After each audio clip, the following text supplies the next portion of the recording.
Oh, comme elle est importante cette mêlée à ce moment du match. Allez le petit. Allez. Never see you, mon grand. Toutes les énergies du sport nous rassemblent. C'est le moment de se retrouver devant votre programme avec Total Énergie.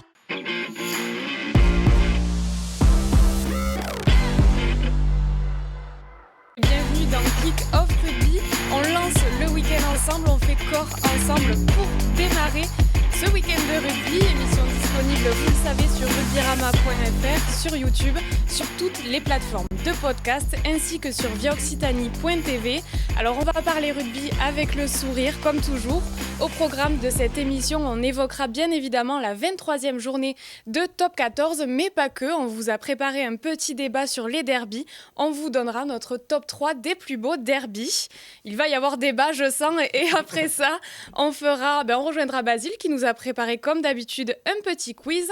Dans la consigne du coach, Nicolas Zanardi se dirigera du côté de Perpignan pour évoquer Jack McIntyre, l'ouvreur catalan, qui est quand même un des éléments cruciaux du jeu perpignanais. Et enfin, on terminera avec les pronos. C'est désormais un classique. Et pour parler de tout ça, je suis en compagnie d'un supporter briviste, mais aussi de l'Olympique de Marseille. Allez comprendre. Salut Romain. Ouais, on peut difficilement faire mieux, je pense. Marseille, J'ai toujours Brive, pas compris pourquoi tu étais supporter de l'OM.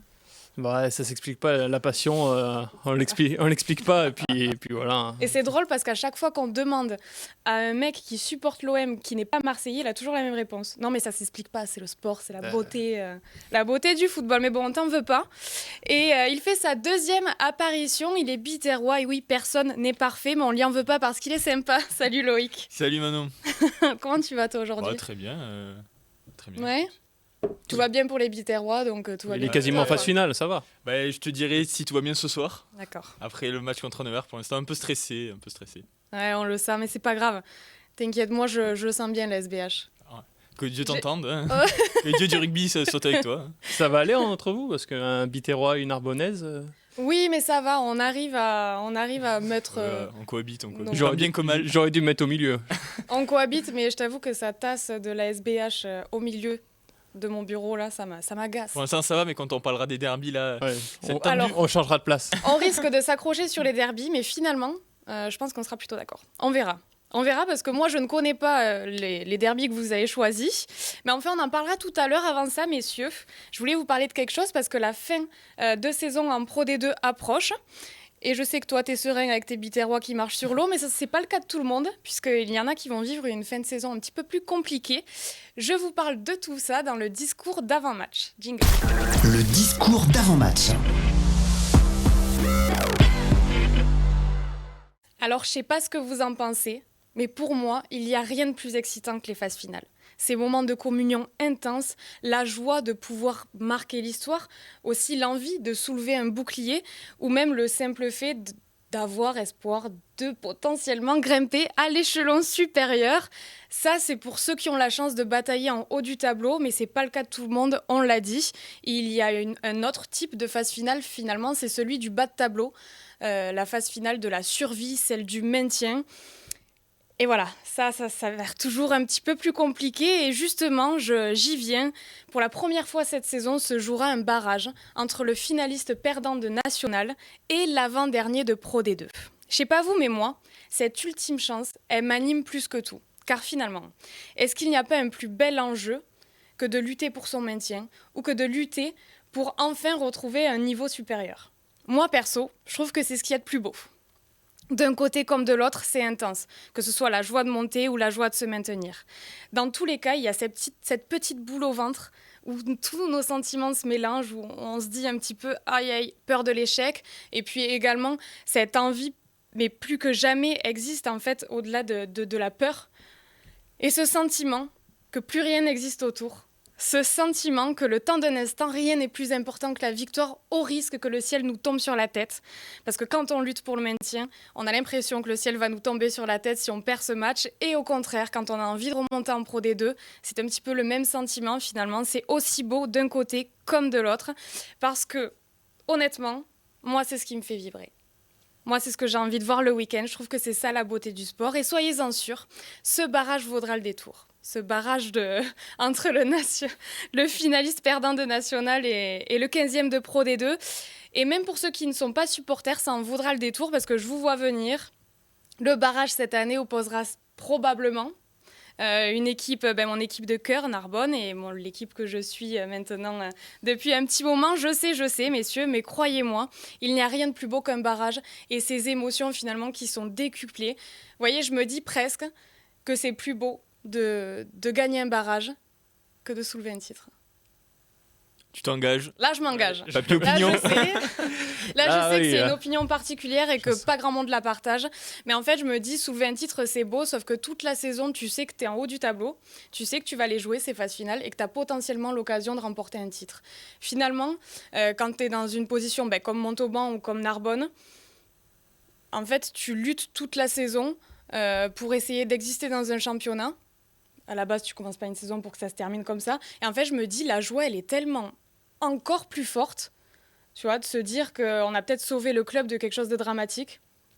Je sais pas. Parce que tu crois pas que Narbonne préférerait être champion de national et du coup monter directement plutôt que de se faire une semaine de stress en plus. Certes, mais une fois que tu es dans cette situation-là, finalement, est-ce que les émotions, elles sont pas encore plus belles de se dire, je suis allé me sauver, je suis allé me le chercher encore plus. Bon, certes, j'ai pas levé le bouclier, mais tu vois, c'était mon ultime. En fait, c'est le fait de se dire que c'est l'ultime chance.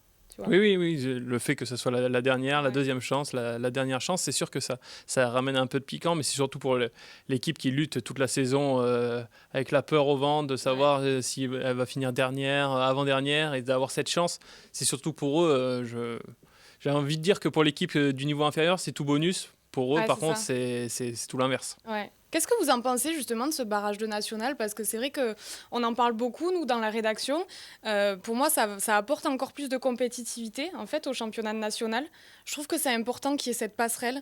On ne l'avait pas avant et je trouve que c'était un petit peu dommage, finalement, de faire descendre les deux et monter les deux. Moi, je vais me baser sur ce qui existe déjà et c'est le barrage Top 14 Pro D2. Et pour moi, c'est une vraie réussite des dernières années parce que c'était des matchs... On promettait l'enfer à l'équipe de Pro D2. Ouais. Au final, sur les premières saisons, c'était le Top 14 qui a perdu dans le stade de Pro D2. Donc, Brive l'a remporté d'ailleurs. Contre Grenoble, oui. Avec un match fou. Les premiers barrages ont été complètement fous. Donc, puis on évoquera peut-être un derby plus tard dans l'émission. Mais non, pour moi, c'est une très bonne idée et une très bonne nouvelle qu'il l'ait fait aussi pour la Pro D2 et la nationale. Je ne sais pas ce qu'en pense Loïc. Ouais, c'est une bonne passerelle. Non, moi je suis d'accord, c'est vrai que c'est une bonne passerelle et puis c'est des matchs au couteau, des matchs couperés. Et forcément, quand on aime le rugby, on aime toujours ce genre de match-là. Et en plus, ce qui est bien, c'est que c'est aussi l'équipe de la division inférieure qui reçoit. Donc ça fait un gros match, quoi qu'il arrive, le stade rempli. Donc c'est des matchs qu'on a adoré voir. Et franchement, c'est très souvent des matchs prolifiques aussi. Souvenir des barrages de Pro D2, comme Perpignan gagne à Mont-de-Marsan, il y a beaucoup d'essais. Ouais. Même l'an dernier, Perpignan à Grenoble. Et même, le premier, le Grenoble-Oyonnax. Grenoble-Oyonnax et même dans mon souvenir, Brive-Grenoble aussi. Ouais.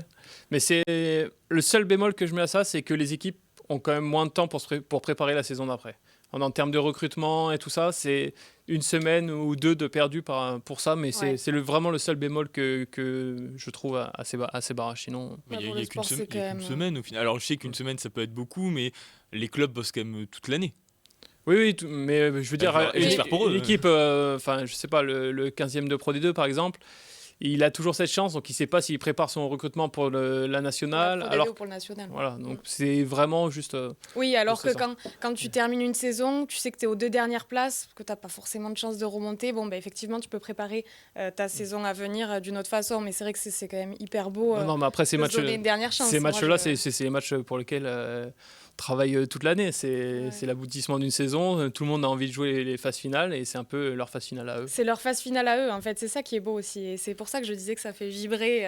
Alors évidemment, je sais que tout le monde va m'assassiner parce que j'ai parlé de lever le bouclier et de jouer un barrage, effectivement c'est pas pareil, c'est pas les mêmes émotions. Brive avait fait son bouclier quand ils avaient gagné contre Grenoble après la défaite ils avaient fait un bouclier les joueurs et ils avaient soulevé un bouclier. Tu vois, c'est une très bonne idée, ça donnera des idées pour cette saison. Allez messieurs, il est temps de passer à la suite. Et on va aller tout de suite au cœur du ruck. Kick-off rugby au cœur du ruck. Alors au cœur du ruck cette semaine, notre top 3 des plus beaux derbys. Alors on vous explique un petit peu comment on en est arrivé là. Le week-end dernier, on a eu un super derby Mont-de-Marsan-Dax qui a tenu toutes ses promesses.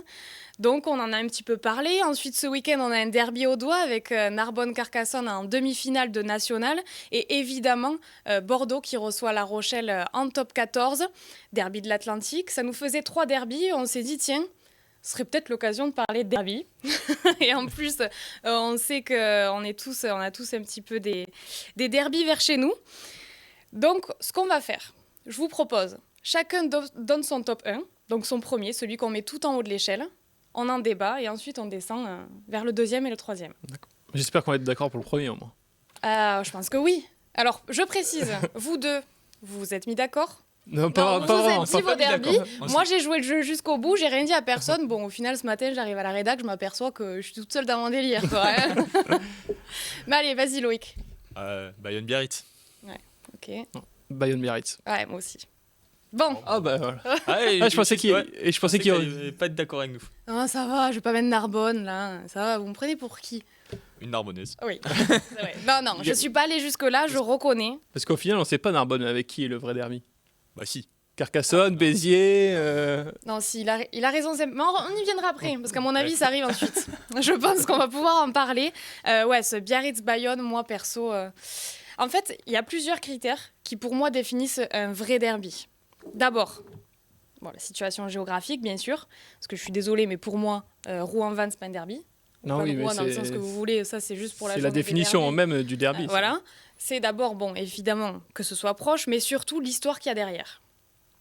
Et je dirai après pourquoi c'est plus Narbonne-Béziers que Narbonne-Carca le derby, tu comprendras. Je sais qu'on est d'accord avec Loïc. On sera d'accord. Mais en fait, ce Biarritz-Bayonne, vous imaginez, il y a à peine un peu plus de 8 km qui séparent les deux villes. C'est une rivalité qui existe depuis toujours au rugby, j'ai l'impression. Honnêtement, même si j'étais pas là pour le voir, Loïc non plus, Romain un peu plus, mais... Il se fait assassiner gratuitement. Ah ouais, là, je prends un tir. Mais non, mais en fait, j'ai en tête évidemment l'Access Match de 2021 avec ce match fou, ces tirs au but, c'est hyper marquant et même au-delà du scénario du match, on a vu quel engouement il y avait autour de ce match et là, tu te dis, ouais, ok, ça c'est un vrai derby. Mec, les tribunes, elles sont pleines, ça déborde de partout.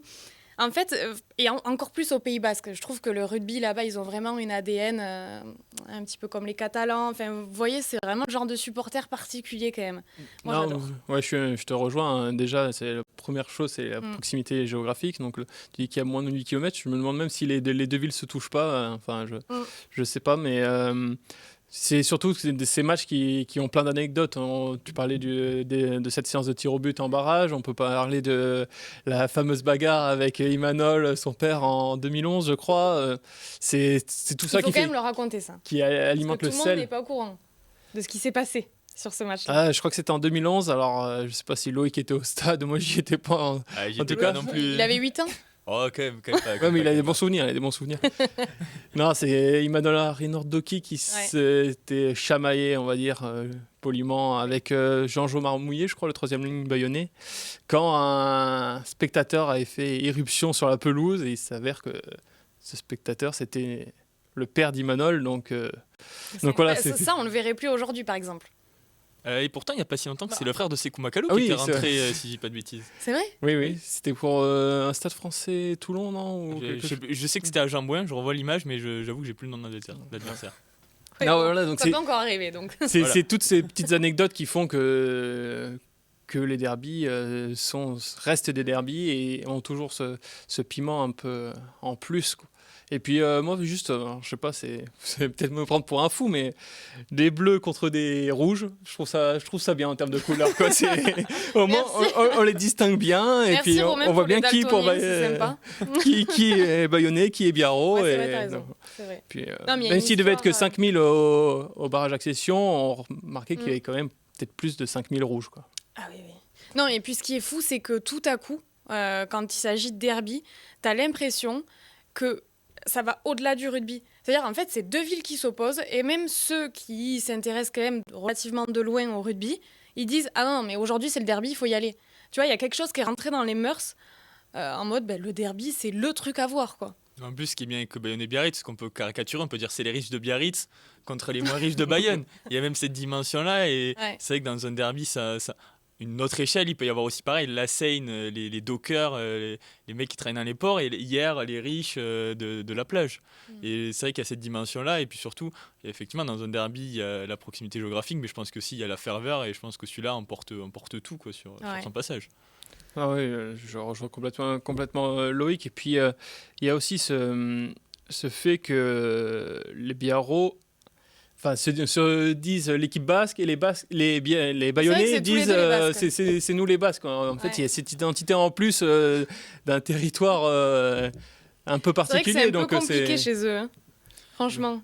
mais tout le monde se dit basque et plus basque que l'autre. Ouais. Donc, C'est terrible. Bon, en tout cas, Romain, je sais que pour ton deuxième et ton troisième... Non, t'as hésité? Je sais plus ouais, sur lesquels t'as hésité. j'hésite encore. Donc, T'hésites encore, ok. Pour ça- Bon, attends, je te laisse une petite Faut qu'on pause. fasse durer le deuxième, comme ça il peut réfléchir encore. Ouais. Bon, ton deuxième, Loïc. Béziers-Narbonne. Ah, j'en étais sûre. Bon, moi, j'ai mis Narbonne-Béziers. Hein, du coup, j'ai inversé. Pas le même match, attention. C'est pas le même match, c'est vrai. Mais ça reste un derby du rugby d'antan, en fait. Du rugby que Derby nous... actuel, le Non, mais dernier, bien dernier derby entre Narbonne et Béziers, il y a eu quelques coups de poing. Tu t'en souviens? Ah, je m'en souviens, oui. Moi, je m'en souviens très, très bien. Alors, j'étais pas au stade, je pense que toi, tu y étais. Ouais. J'étais pas au stade, mais je me souviens très bien devant mon écran d'ordinateur, à la fin de match assez rugueuse. Ah, il y a quelques cartons qui ont été distribués. Paul ouais. Record et Baptiste Avesca-Leroy. Ouais. Il a signé à Béziers, d'ailleurs. Exactement. D'ailleurs, ils pourront sont- se réconcilier Exact. Ouais, on leur souhaite, en tout cas. sous le même maillot. Bah, je leur souhaite, oui, effectivement. Non, mais Narbonne-Béziers, c'est deux clubs. Pourquoi je disais tout à l'heure que pour moi, le vrai derby, c'était Narbonne-Béziers plutôt que Narbonne-Carcassonne. C'est vrai que Narbonne-Carcassonne, c'est le derby de l'Aude. Donc, ils sont plus proches. Le classicode. Comme le Classicode. Je sais plus qui c'est qui nous a sorti ça. Je sais plus, mais je trouve ça D'accord, c'est sympa. rien, c'est très sympa. Je trouve ça sympa. Donc, Narbonne-Carcassonne, oui, c'est plus proche, mais il y a moins d'histoire derrière, en fait. Non, Béziers-Narbonne, c'est plus proche que Bé- Carcassonne. ouais, mais c'est pas le même département. Non, Oui, mais c'est pas le mais même. justement, Oui, voilà, pardon, c'est plus proche, c'est pas le ouais. même département, mais je m'en mêle avec tous ces derbys là, j'en peux plus. Donc le tout est que ce que je voulais vous dire, c'est que derrière ce Narbonne-Béziers, il y a de l'histoire. Ces deux clubs qui ont côtoyé les sommets du rugby français, et en fait, on a plein de souvenirs. On a plus de souvenirs de confrontation contre Béziers que contre Carcassonne, malheureusement. Parce que Même si, Carcassonne, dans cette époque-là, c'était quand même, dans les années 70-80, Béziers et Narbonne, c'était deux des, on va dire, 4-5 meilleurs clubs français. Ouais. Carcassonne vivotait entre la première, deuxième division de l'époque. Donc forcément, dans le souvenir des gens, c'est Béziers-Narbonne, c'est ça la rivalité, la finale 74 où tout le monde monte au stade, les deux villes montent à Paris. En tout cas, en plus, à l'époque, monter à Paris, c'était un événement, beaucoup plus qu'aujourd'hui, pardon. Ouais. Donc c'est vrai que dans les derbies, on parlait de la proximité. Voilà, il y a une certaine proximité, c'est pas le même département, mais en 10 minutes en voiture sur l'autoroute, Allez, tu te mets sur la 9 et t'y es. 10 minutes. Ah, Alors, 10 minutes, c'est un peu rapide, Loïc. Je pense que, heureusement qu'il n'y a pas de radar sur ce tronçon-là. Il y en a un en Parce plus. que... Ah bon? Ah, bien sûr qu'il y en a un. Alors, sache une chose, c'est que pour faire Narbonne-Béziers, je ne prends pas l'autoroute. Voilà, parce que Voilà. trop de Oui, risques de se faire flasher. Il y en a un sur la route d'ailleurs de radar. Mais enfin bref, c'est pas le Oui, sujet. on dérive un peu là, on dérive un peu. Non, mais C'est voilà, pas il y le a- sujet, Il y a ouais. la proximité, donc il y a aussi une rivalité depuis des années et des années qui s'est construite. Et de toute façon, c'est clair que ce soit à Narbonne ou à Béziers, dès qu'il y a cet affrontement-là, même si ces dernières années, quand les deux équipes étaient en Pro et 2, c'était plutôt le ventre mou, bas de classement, à Béziers, Narbonne allait attirer beaucoup plus que Oyonnax, par exemple, la saison dernière, un Oyonnax qui était leader. Mm. Donc Ouais. on le voit là aussi. Ouais. D'ailleurs, les deux dernières fois où Narbonne est descendu, c'est Béziers qui les a condamnés, si je dis pas de bêtises. Et 2 fois au Parc des Sports et de l'Amitié.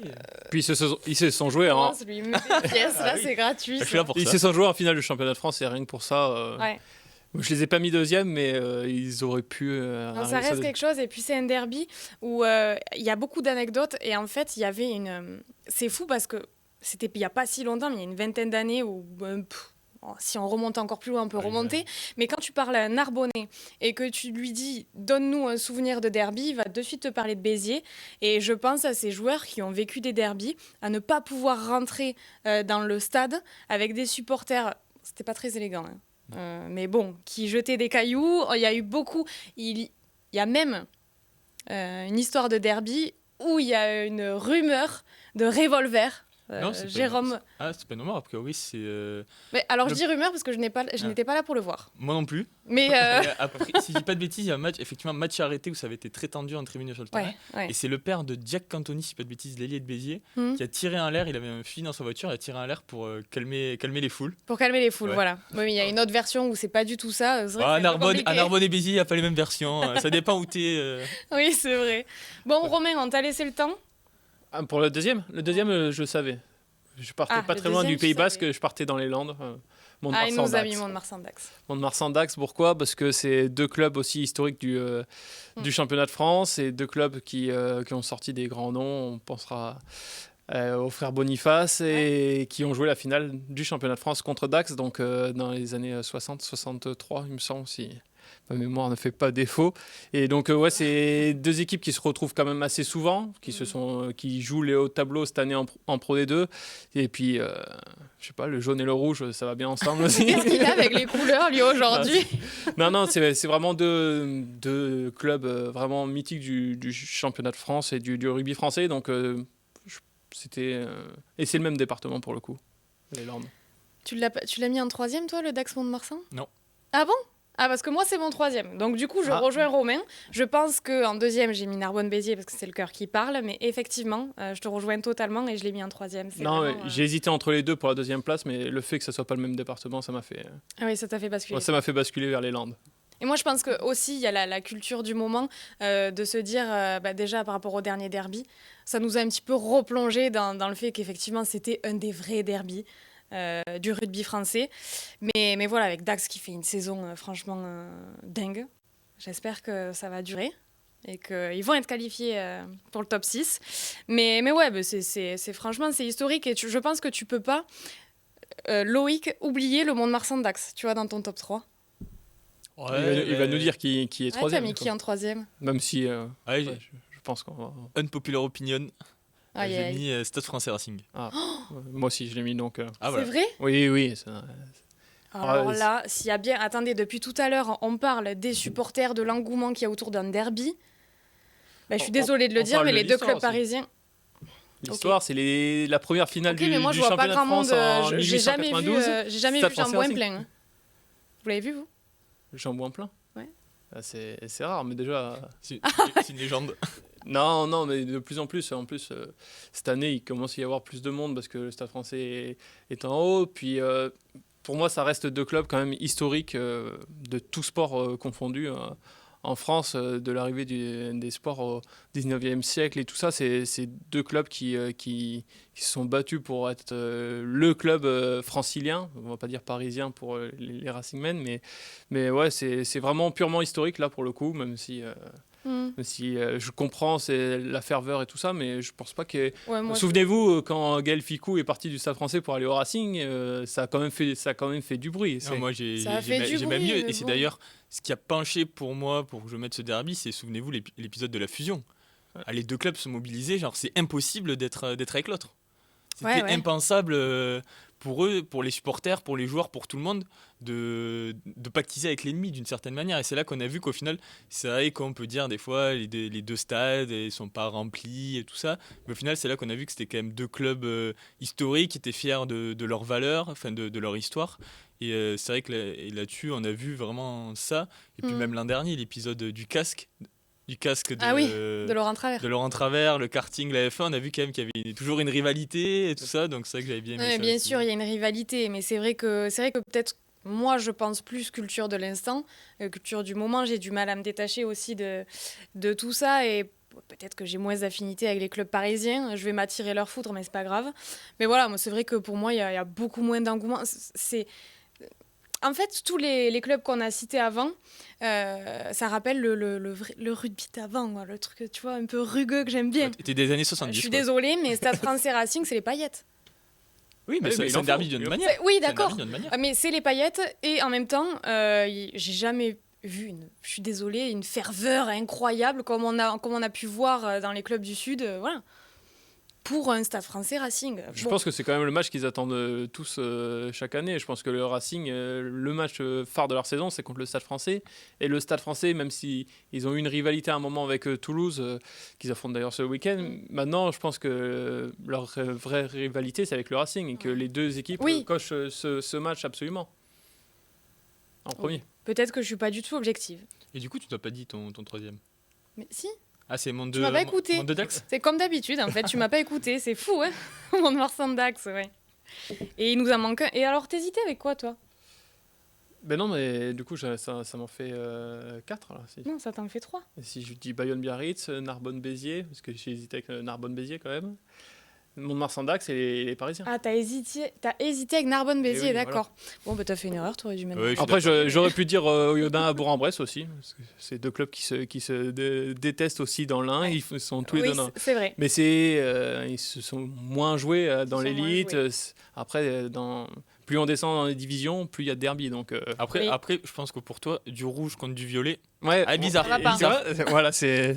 J'ai Ça ce compte. qu'il lui a appris avec ses, Ça avec compte, ses ça couleurs, mais bon, écoutez, on est plutôt d'accord. Ça, c'est une bonne nouvelle. Une chose est sûre, il ne faut jamais galvauder le mot derby. Parce qu'on invente des derbys pour tout maintenant. oui, Oui, c'est vrai, quand on voit les journées des derbies, franchement, Bah, moi, des ça fois, me ça fait fait peur, hein. grincer des dents. Oui. Ouais. C'est compliqué. Non, mais en fait, il y a le mot, derby, des fois, c'est juste pour signifier des rivalités. Oui, oui, voilà. Il peut y avoir exactement. des rivalités sans que ce soit un derby, en fait. C'est tout. Ouais, c'est vrai. Tout à fait. Le mot, Oui. Oui, oui. le mot de la fin, pour moi, t'as tout dit. Non, mais il a tout dit, c'est bien. T'avais un peu révisé quand même. Non, pas vraiment. Allez, je sais qu'il nous attend. Basile n'est pas loin, alors c'est l'heure de passer à la suite. Allez, ça joue, jingle. Kick-off rugby, ça joue. Alors, Basile, qu'est-ce que tu nous as préparé aujourd'hui? Salut les artistes. J'espère que tout le monde va bien. Tu fais pas le pain, Bon. toi. Figure-toi que je suis avec ce soleil au bord de ma piscine, tranquille, en train de siroter un cocktail sans alcool, vous me connaissez. Mais comme je suis quand même un peu l'actualité, il y a un certain joueur qui va faire parler de lui cette semaine. D'ailleurs, lui, je pense qu'il s'en fout pas mal des derbies. C'est un certain joueur fidjien qui va retrouver les terrains, un certain Joshua Tuisova. Donc on va se faire une spéciale Joshua Tuisova. Là, J'espère que c'est pas la taille des mollets ou des trucs comme ça. parce Tour que- de cuisse. Tour de cuisse. Je t'avais dit que Non, j'étais pas de non, super humeur aujourd'hui et que j'avais bien envie de gagner le quiz. Franchement, là, tu m'as pas servi. Hein. Tu iras le dire à Joshua Tuisova. Hmm. Bon allez, comme vous me connaissez, on va faire comme d'habitude. Il y aura une liste sur le premier match. Donc je vous la donne en mille. La finale de Challenge Cup remportée par Lyon face à Toulon. J'étais au match d'ailleurs si ça vous intéresse. Il débutait sur l'aile. On est le 27 mai 2022. Écoutez, je vais être sympa. Je vais donner la main à Manon. Plus que sympa, galant déjà. On peut mettre Tuisova ou... Ah, je l'accorde évidemment, il est sur la feuille de match. Alors on prend que les Lyonnais, hein. On prend que les Lyonnais. Ah, que les Lyonnais. Ben, je vais dire, désolé Loïc, je prends la main. Je vais dire Niniashvili. Niniashvili numéro 11. Dire Baptiste Couillou. Marqueur numéro 9.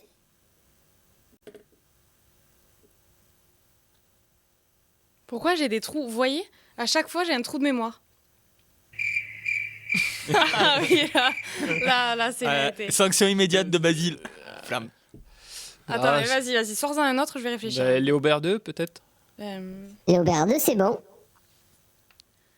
Oui, forcément, c'était le... Je vais dire Joël Pokou. Il fait un gros match, il me semble. Numéro 4, c'est bon. Manon est éliminé du coup? Ah, tu peux m'éliminer, je suis en train de chercher ce deuxième ligne depuis tout à l'heure, j'arrive pas à me le sortir de la tête. Allez, je te laisse chercher, je te laisse 5 secondes. Liam Allen? Oh, Liam Allen, c'était bien tenté, mais il est pas sur la feuille. Mais c'était bien tenté. Et c'est une élimination malheureusement. On n'est pas, J'étais sûre que j'allais on me n'est faire sortir pas, de suite, moi. 2022. on n'est pas avec Jacques Martin là. C'était il n'y a pas si longtemps quand même, 2022. En plus, c'était au Vélodrome. Ouais, c'est vrai. C'était au Vélodrome. Je vais dire un troisième ligne, Sobela. Numéro 7. Félix Lambé. Félix Lambé.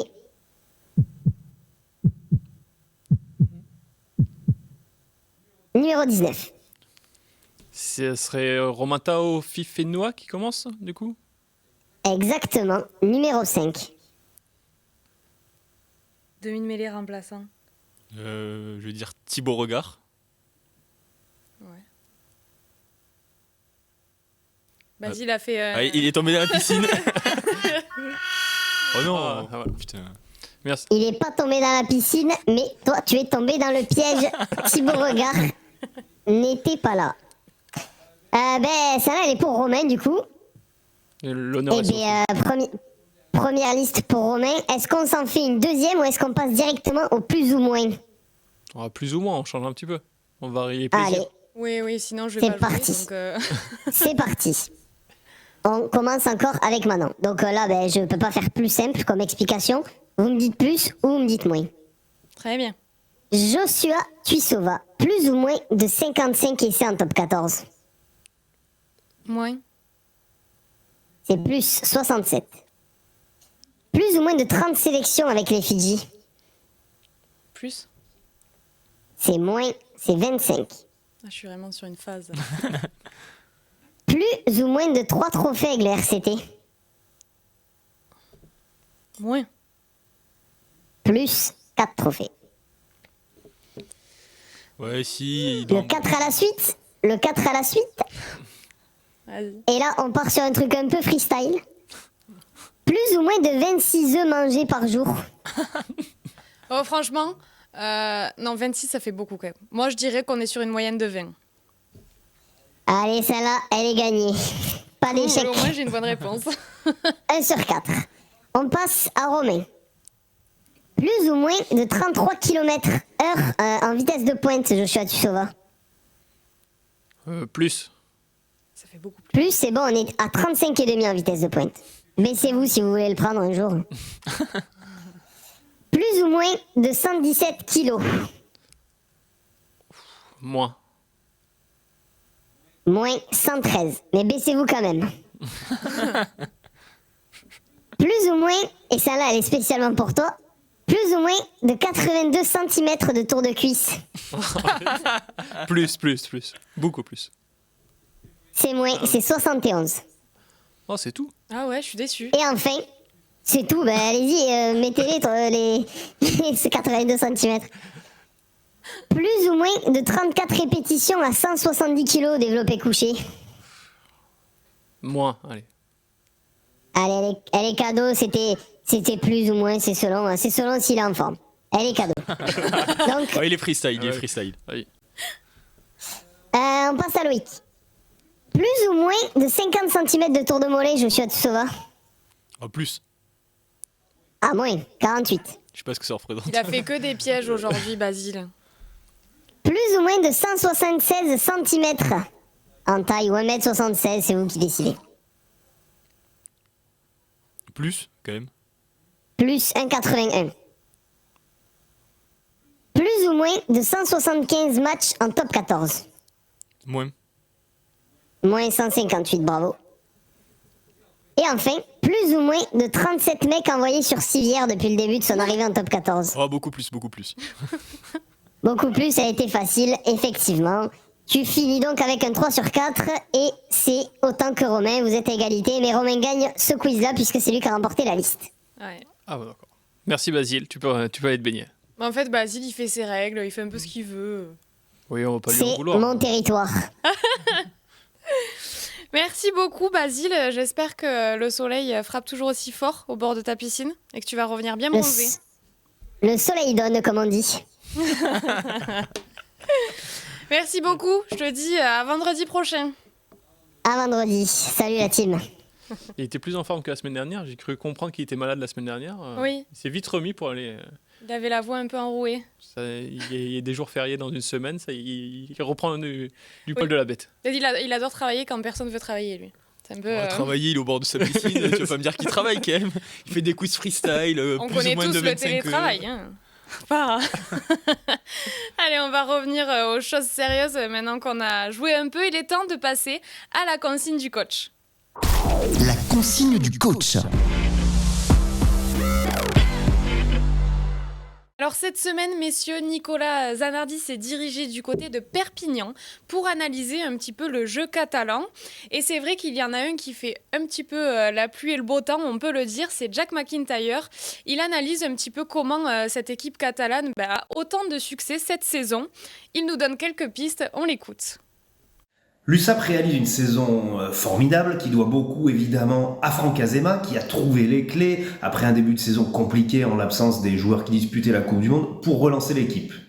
Mais elle doit aussi beaucoup à un joueur qui s'appelle Jack McIntyre, le demi d'ouverture de l'USAP qui réalise probablement la saison de sa vie à tel point qu'on en parlerait presque aujourd'hui de McIntyre dépendance. La preuve elle est que même avec un joueur comme Tommaso Allan qui est quand même l'ouvreur de l'Italie, dans le groupe, McIntyre, il a débuté 18 matchs sur 20 possibles en top 14, marquant au passage 4 essais et distribuant une multitude de passes décisives.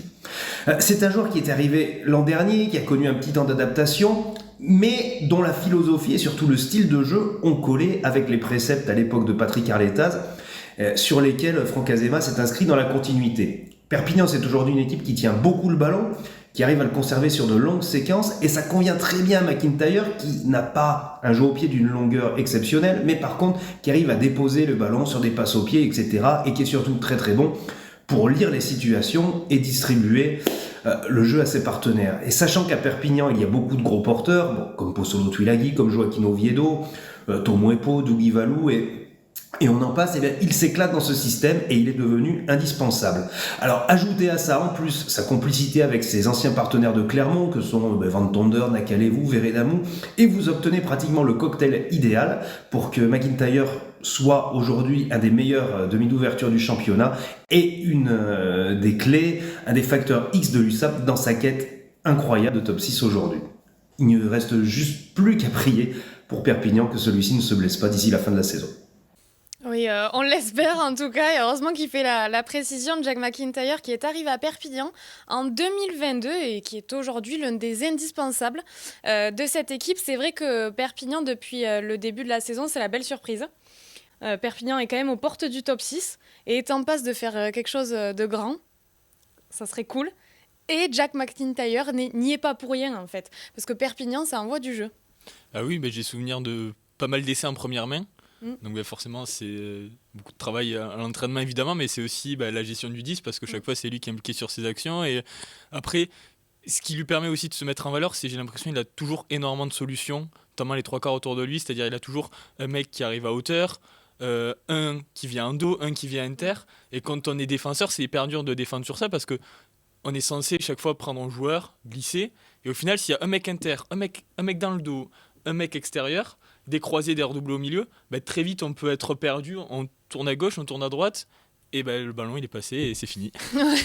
Bien expliqué Loïc. Voilà. Non, c'est vrai qu'il bénéficie du beau système offensif mis en place par David Marty, Franck Azema, Patrick Arletaz. Enfin, il bénéficie vraiment de ça avec toutes ces solutions que disait Loïc, parce qu'on peut parler aussi des ailiers qui sont hyper en vue cette saison, Veredamou qui marque un nombre d'essais incalculable, Crossdale, Dubois. Enfin, j'ai l'impression que tout marche bien et tout va pour le mieux pour McIntyre et pour tous ses coéquipiers de la ligne de trois quarts. Et moi, ce que j'aime beaucoup chez les équipes, c'est quand tu joues avec un 10-15 qui sont complémentaires, interchangeables. Enfin, il le faisait avant avec Tristan Teder. Là, Tommaso Allan est arrivé. On voit que ça marche tout aussi bien. Et d'avoir ça, on le voit à Toulouse avec Thomas Ramos qui peut glisser passer en 10, etc. Ça amène beaucoup plus de solutions de jouer avec quasiment 2 joueurs de formation. Et je pense qu'il en tire les bénéfices lui aussi. Il y a aussi sa connexion, et il en parle un petit peu, Nico, dans la consigne du coach. Il y a aussi sa connexion avec ses anciens coéquipiers de Clermont. On voit Van Tonder aussi qui fait une très très belle saison et qu'il a connu à Clermont, et Veredamou, t'en parlais. Je pense que c'est important en fait de retrouver des joueurs avec qui on a déjà joué, parce que c'est beaucoup plus simple de se trouver sur le terrain. Pourtant, il n'a pas laissé un grand souvenir aux supporters clermontois, qu'il va retrouver ce week-end d'ailleurs. Et je pense qu'il peut leur jouer un bien mauvais tour, parce que j'ai du mal à voir les Clermontois aller s'imposer en Catalogne ce week-end. Mais oui, en effet, surtout derrière, Veredamou est loin sur l'aile, mais c'est vrai qu'effectivement, c'est important ces automatismes. On le voit, Veredamou, c'est le premier joueur de l'histoire de Perpignan à marquer plus de 10 essais en top 14. Ouais. Que sur le format top 14, je ne prends pas avant la première division. Voilà, c'était Guitoun jusque-là, je crois, en 2014 avec 10 essais. Voilà, ça montre bien, c'est le symbole de cette réussite aussi. Veredamou, il est toujours là en bout de ligne pour conclure, et sur la grande mêlée, chaque fois on le met marqueur, et chaque fois ça passe. Et il y a un élément qu'on n'a pas cité quand même, qui est pour moi, et je pense très important dans le système de l'USAP, c'est De La Fuente, qui est au club depuis je ne sais combien d'années, l'Argentin, et qui a cette expérience justement, et qui connaît le contexte catalan, qui sait un peu comment les supporters voudraient qu'ils apportent, etc. Donc je pense qu'il a un rôle vraiment important dans cet effectif, et notamment au sein de la ligne de 3/4, et c'est un élément sur qui peut se reposer aussi Jack McIntyre. Oui, on parle beaucoup de Jack McIntyre, mais tu fais bien de citer les autres qui sont aussi importants. Alors, c'est un très bon gestionnaire du jeu, il distribue parfaitement, ça on en a déjà parlé. Il ne faut quand même pas enlever à César ce qui lui appartient, parce que s'il arrive à faire autant, s'il arrive à ce que ça marche, c'est aussi grâce aux avants. C'est-à-dire qu'en fait, il avance, il arrive à faire avancer le jeu. Forcément, quand tu fais la passe à... Tu l'as Guy. Ah, désolé, à chaque fois. Forcément, c'est plus facile d'avancer.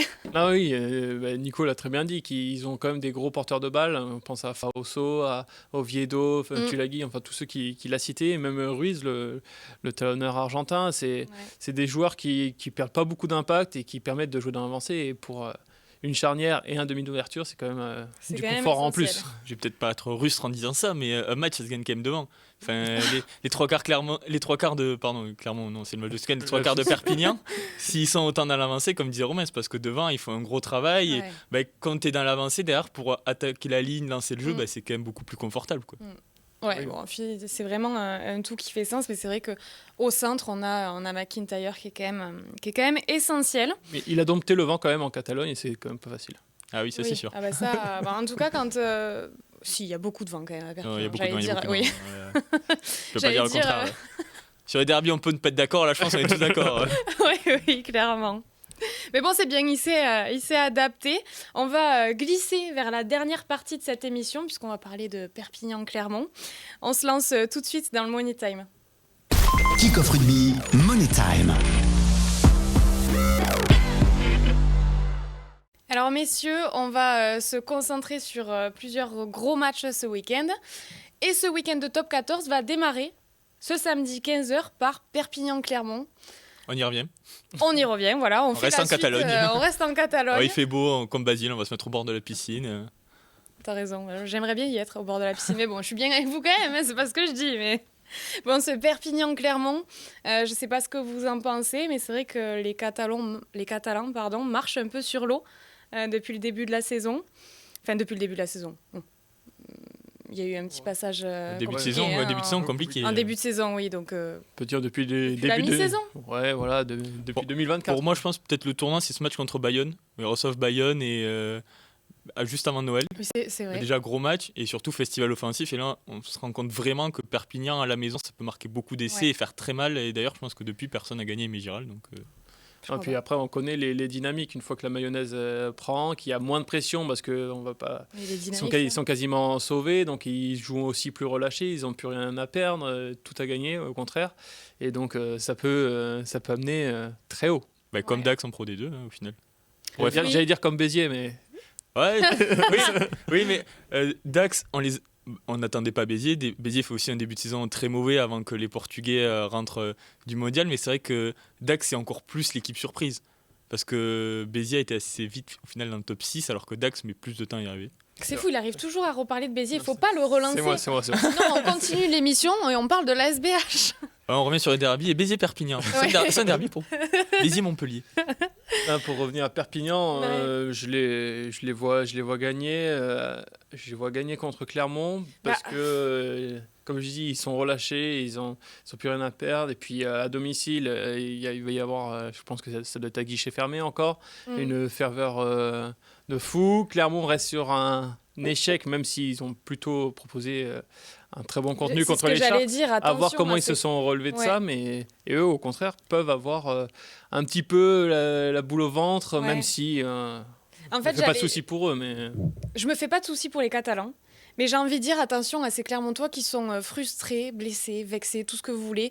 On peut dire ce qu'on veut de la Challenge Cup, mais je pense qu'ils voulaient quand même sauver leur saison avec cette Challenge Cup. Au final, ils n'ont pas réussi, donc je pense qu'ils vont arriver avec les crocs à Perpignan. Je pense que ça va pas être fait. Je pense qu'ils peuvent se faire surprendre. Alors pas de là à perdre le match, mais je pense que ça va être très très serré. Alors, j'entends ce que tu dis. Moi, justement, je pense que c'est le contraire. C'est-à-dire qu'ils n'ont plus grand-chose à jouer. Ils doivent être encore. Ça a vraiment dû faire mal à la tête, cette défaite. En plus, la Ouais. manière dont ça a été fait avec cet essai de pénalité refusé à Zurich-Durand. Donc, je pense que ça les a vraiment touchés. Et, je les vois bien fin de saison en roue libre. Ouais. Puis, j'ai un certain théorème. C'est un match à Perpignan, 15h, soleil, un peu de vent, l'USAP qui déroule. ah, ouais, d'accord. Voilà. Mais bon, en même temps, Festival offensif, il- parce que là, il a pas peut-être les vraiment tort. deux des meilleurs finisseurs du top 14, j'aurais Jurand avec Veredamou, donc moi j'ai hâte de voir ça en tout cas.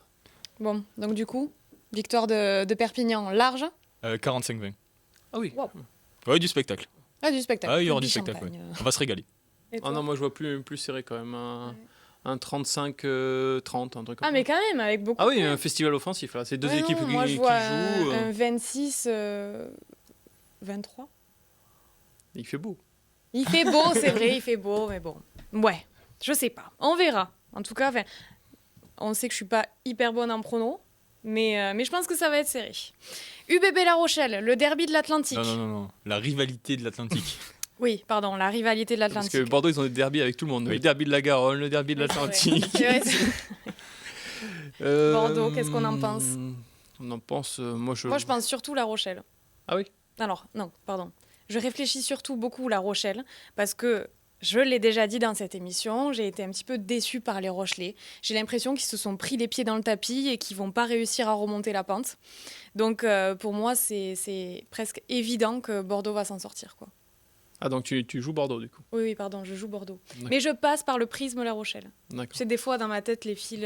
Bon, Max sont un n'est petit pas peu là emmêlés. qui dit le besoin, les dynamiques, mais qui a je- le plus besoin. Au final, les deux sont dans le top 6. Les Ouais. deux doivent gagner pour rester dans le top 6. Mais à domicile, j'ai quand même misé Bordeaux. Pas grand-chose, parce que j'ai souvenir que les Rochelais réussissent plutôt bien en Gironde ces dernières saisons.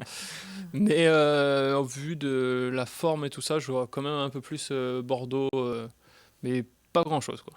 Je suis d'accord avec toi, c'est-à-dire que là, il n'y a pas besoin de dynamique, il y a juste dynamique. Donc, c'est Bordeaux qui va prendre, Exactement. qui va prendre ce succès. Mais je pense, en effet, on peut s'attendre aussi à beaucoup de rugby. Je pense que ça va être plus serré que ce qui n'y paraît. Et je vois bien là, 25-18 pour l'UBB quand même, qui s'impose, mais sans trop de frayeur non plus, quoi. Ouais. J'allais dire 22-18, donc. Parce que. Puis il n'y a pas Paul en plus, donc on peut dire Oui, que La Rochelle. on peut tacler La Rochelle. Et petit. Oui, mais il va nous écouter quand même. Après, justement, il n'y a pas Paul avec nous, mais a priori, il y a beaucoup de Rochelais à Chamandelmas, par contre. Ouais. Ah oui. Comme souvent, d'habitude c'est au Matmut, mais là c'est à Chamandelmas, mais c'est vrai que ça peut être plus serré. Je sais pas si tout le monde Après, va est-ce à que Bordeaux ou pas, mais Après, il faut dire que le Matmut, c'est un peu deux Flandres délocalisés. Parce que l'an dernier, La Rochelle, succès retentissant contre l'UBB. Et leur demi de Coupe d'Europe, ils la font aussi là, alors que l'UBB était à la maison sur le canapé en train de regarder le match. Ouais. Ouais, non, je pense que malheureusement les Rochelais vont pas s'en sortir. Et je vois une victoire de Bordeaux avec plus d'essais. 36-16. ok. Ouf, là, je me suis emballée encore. Mais bon, c'est pas grave. Hein, je porte. Au moins, tu as une ligne éditoriale, Claire. Oui, c'est clair.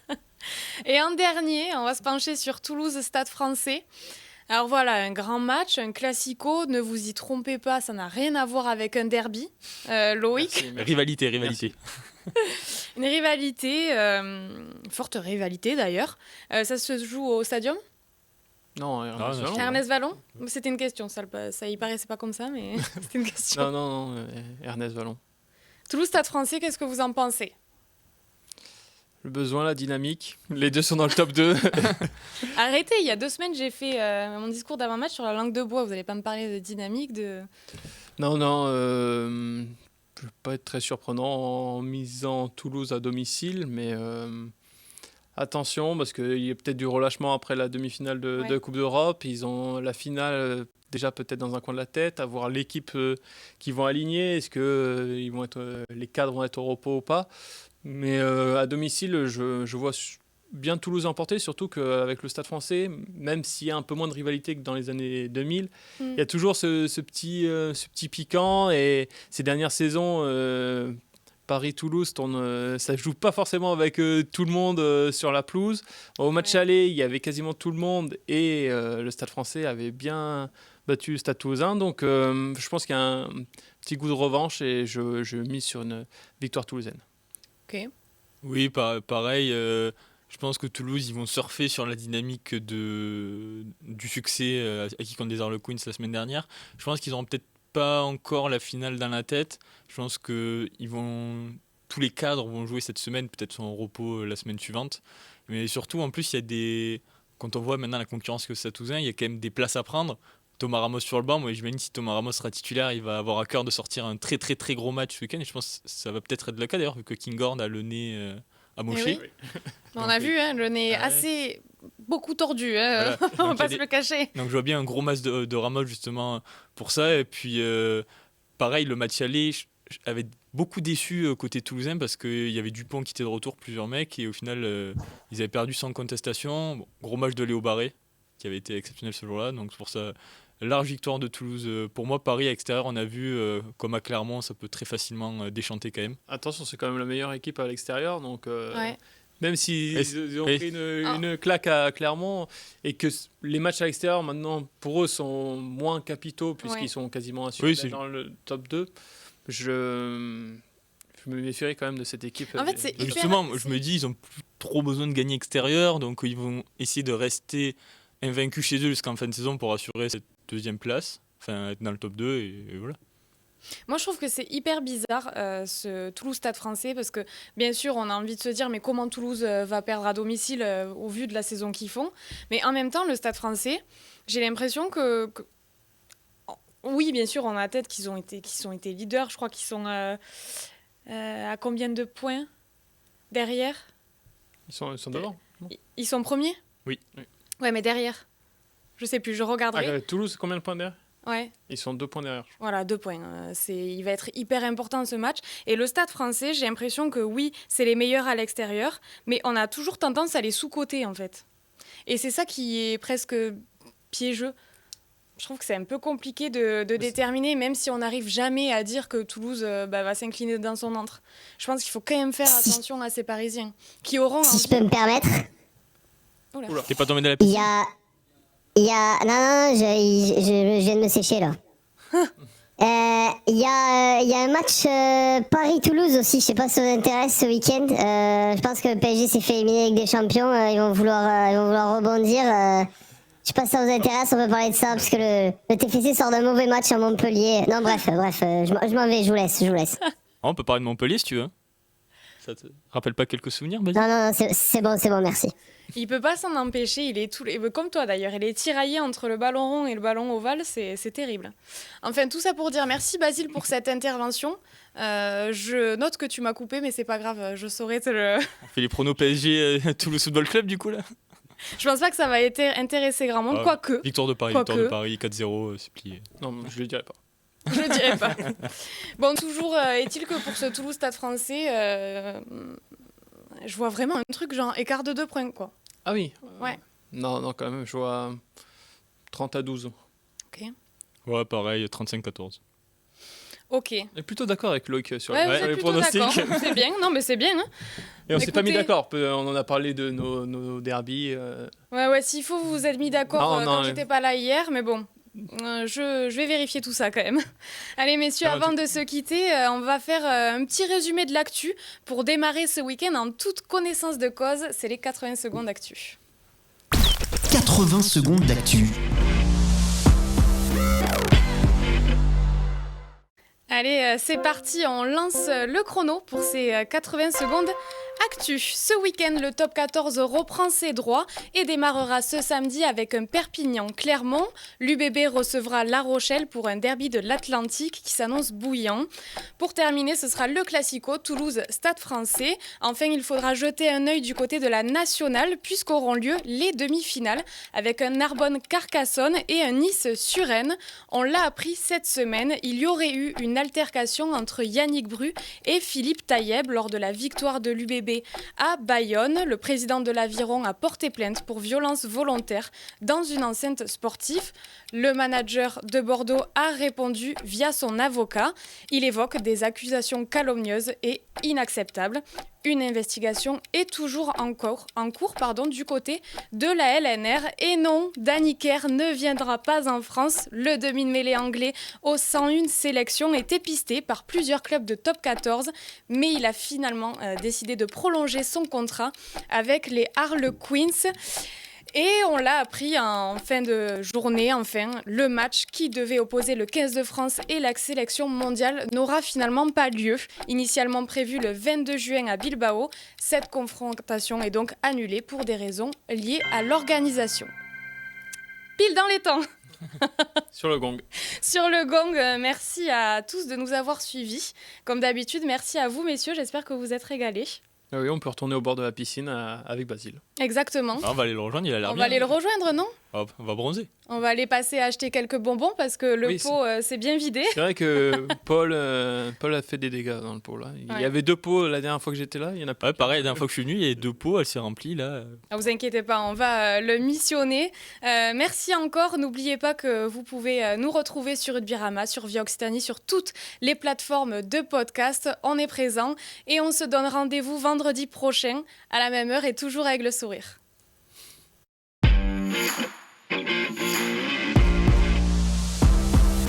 Oh, comme elle est importante cette mêlée à ce moment du match. Allez les petits! Allez, Merci mon grand. un bel impact. Toutes les énergies du sport nous rassemblent. C'était votre programme avec Total Énergie.